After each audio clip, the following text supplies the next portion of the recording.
What's going on, Colts Nation? Welcome back to another episode of Bring the Juice. Guys, we saw last night's game, that Thursday night debacle between two of the worst teams in football right now, putting on a atrocious performance. Neither team scoring a touchdown in that game. And yet somehow, some way, the Indianapolis Colts won that game based off of Chase McLaughlin kicking 4 field goals to be the MVP of the game to win 12-9. So listen, I would talk about the rest of the team in this, but I'm not going to talk specifically about the defense and the special teams. I don't need to talk about the defense and the special teams right now. Both the defense and the special teams have done their job over the span of the last few weeks. First week, they weren't great. Second week, they were not good either. But week 3, they got the job done. Week 4, they did enough. They did enough at the end to give this team a chance. And this week, they did their job. They did the things that they needed to do to go on and beat a bad offense and a bad team in the Broncos. Realistically, right now, the Broncos and the Colts are the same damn thing.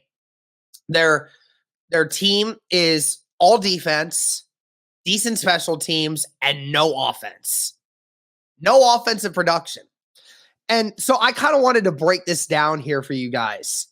And you see the title of this video. The Colts are in the midst of putting on franchise low numbers.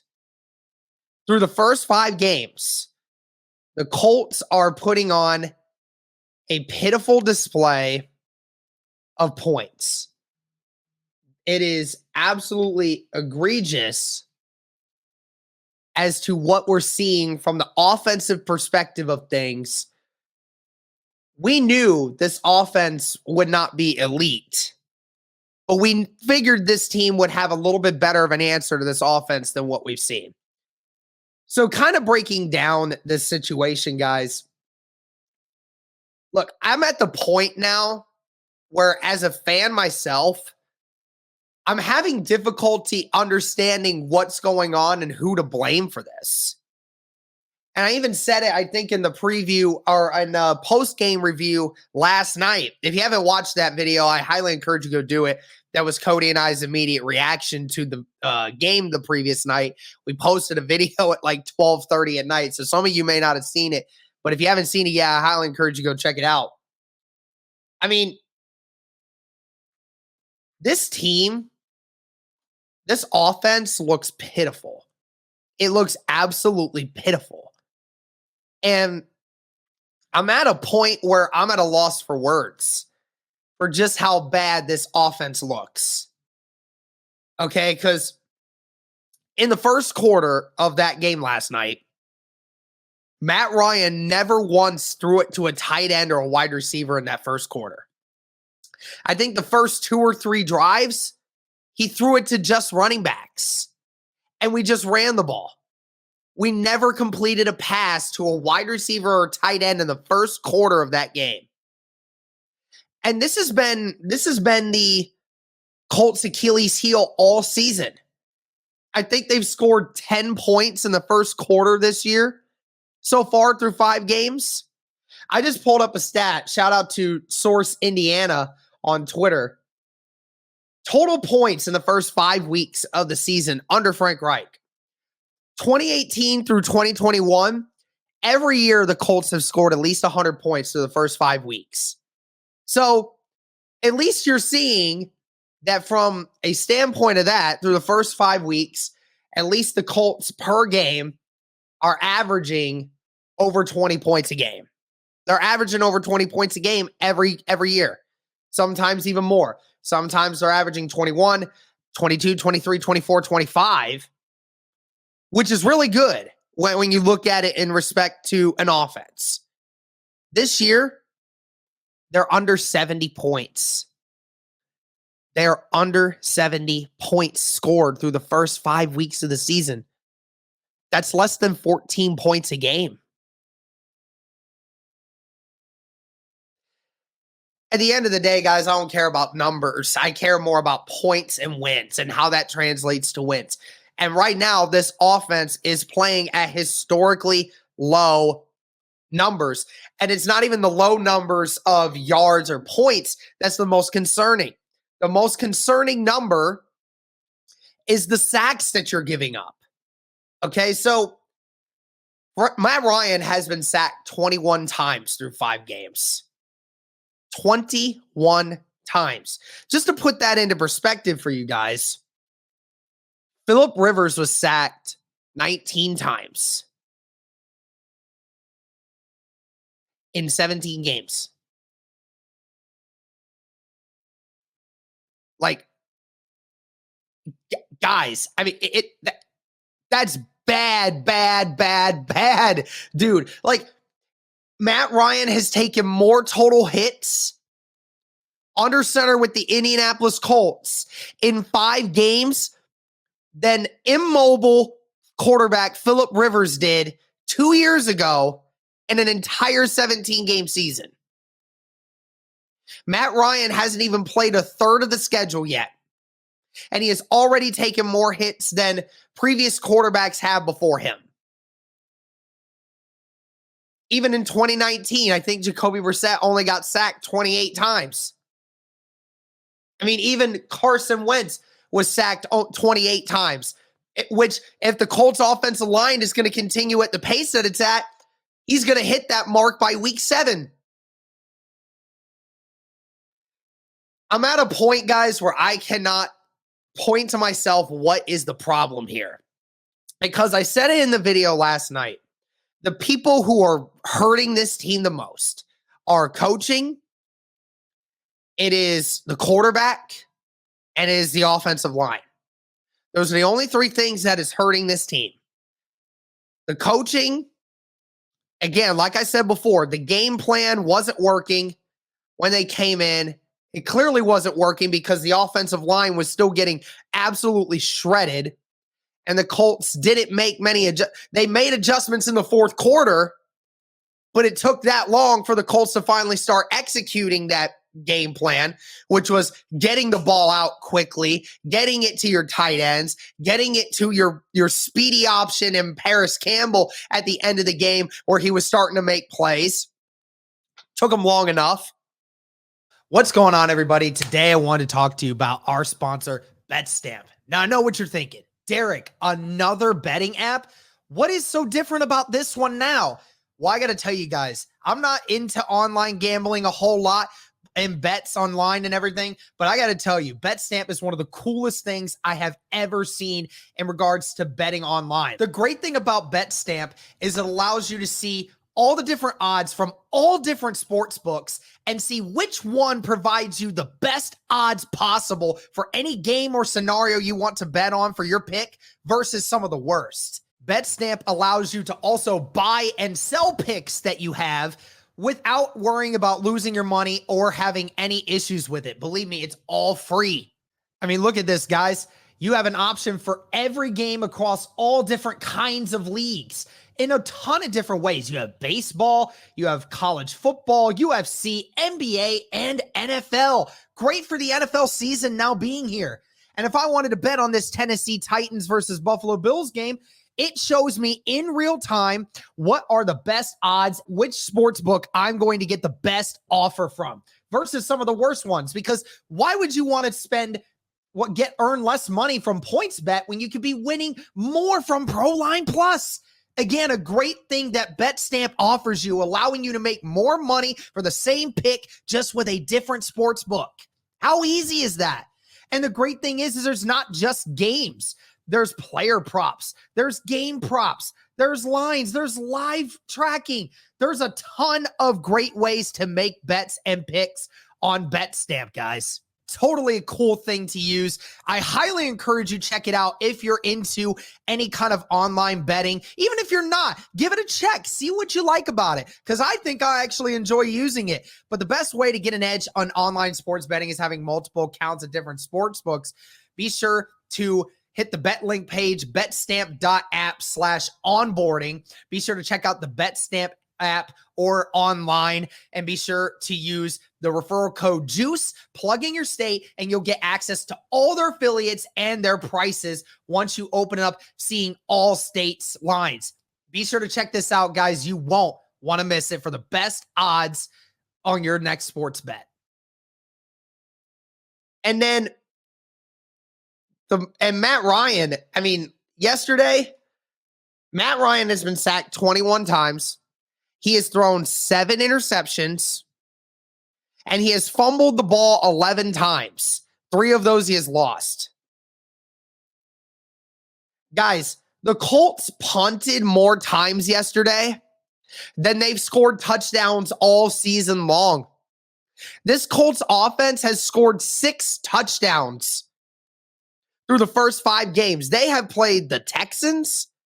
They've played the Chiefs defense. They have played the Titans defense, which, by the way, was the 23rd ranked defense coming into that game. And it's just incredible that the Bills, who through 4 weeks, they punted 7 times all season. The Colts punted 7 or 8 times last night. That shows you how far off we are. Like, that offense is up here. The Colts offense is down here. I can't even put them on the screen. It's really, really nerve-wracking here, guys, because to believe that this team, if it had a competent offense, they could be undefeated right now. Now, to think that if their defense was any worse than what it has been, which, again, and I remind you, the defense has done its job a lot over the last few weeks. It's done enough to keep this team in games, winning games. If the defense was any worse and playing any worse offenses than what we are right now, this team would be without a win. This team should be without a win. This team should not be 2-2-1. They shouldn't be. They shouldn't be 2-2-1. They should be winless right now. For as pitiful as this offense has been over the first 5 weeks. Matt Ryan, even in times when that offensive line somehow finds a way to give him time to throw the football, he throws 2 interceptions last night.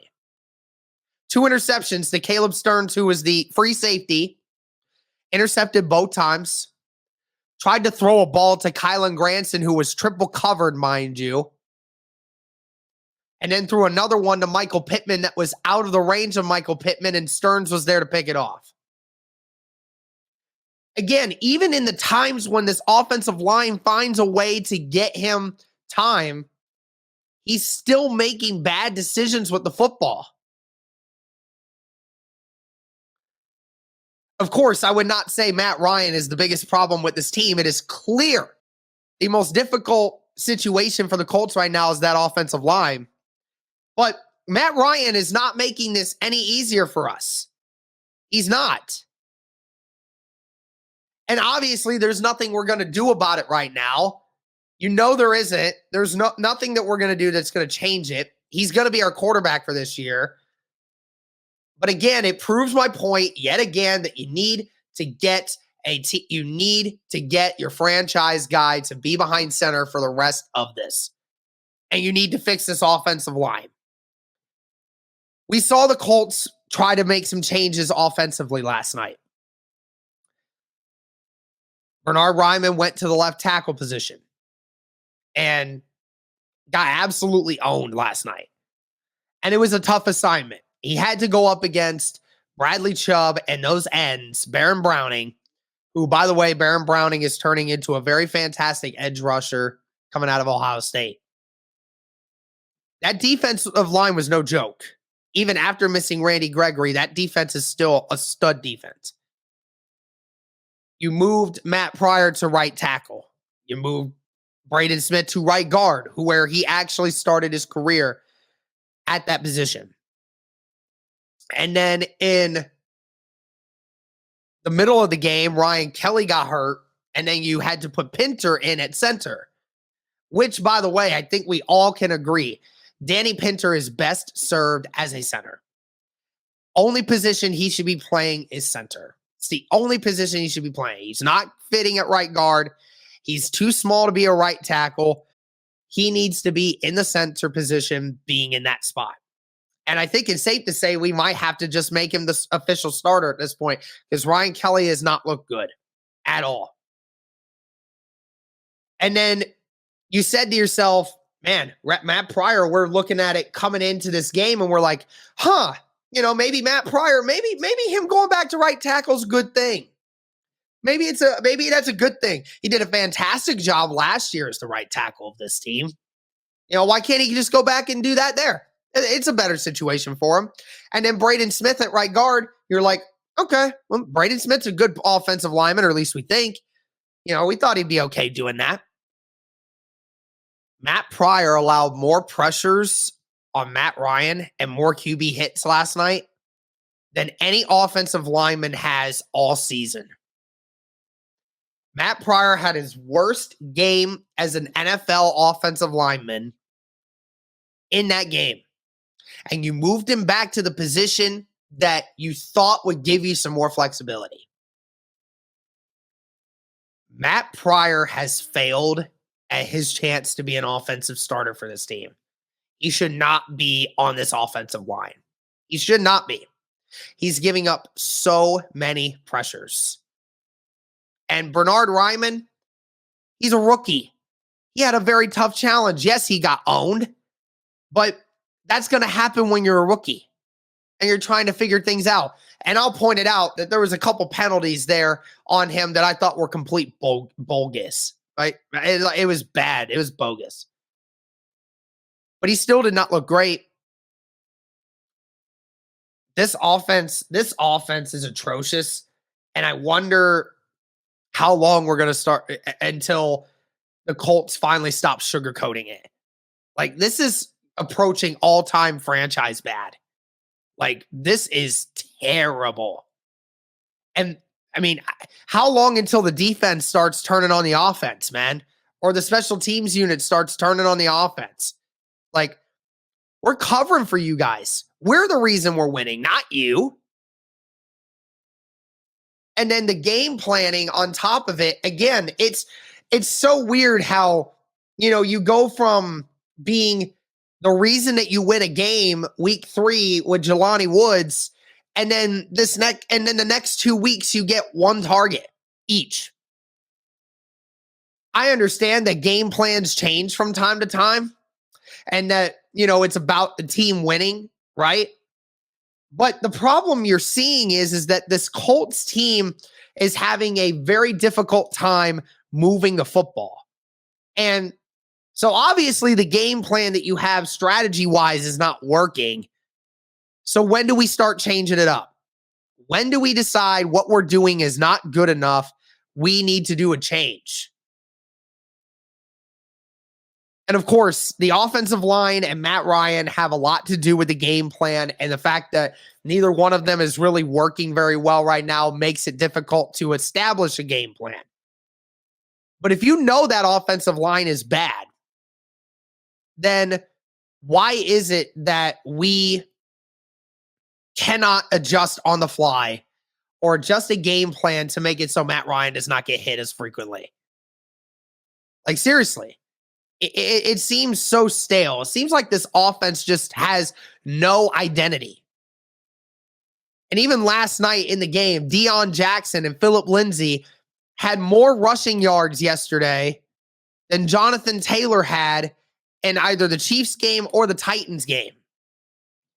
And you can't tell me Deion Jackson and Phillip Lindsay are better than Jonathan Taylor. So why is it that we can run the football against the Broncos, but can't run the football on the Titans or the Chiefs? Again, the offensive line scheme, I think, has a lot to do with it. I think the offensive line is the biggest part to do with it. I think having Danny Pinter in at center yesterday definitely helped. And Quentin Nelson and Braden Smith were actually doing a decent job at times of creating holes in the middle of the offensive line. But why can't we do that like every week? Why can't we not get 100 yards with these guys? We did it with Deion Jackson and Phillip Lindsay, guys who haven't played all year, but yet somehow we can't do it with Jonathan Taylor. And that also comes back to scheme, how you run the football. And that's on coaching. There's still a lot to unpack here, guys, and there's a long season still left to go. But, I may do an episode at some point of, what are the Colts? What's the Colts future going to look like? And then how is that going to impact what this team looks like in the offseason? I might have to do a video on that. But this offense is terrible, guys. It's sickening to watch. And, I could imagine Peyton Manning being at that game yesterday and thinking, my God, this is just like these are the two teams I played for. Like, my goodness. But that's going to do it for this one, guys. Let me know your thoughts in the comments. Thank you so much for tuning in. And as always, guys, go Colts.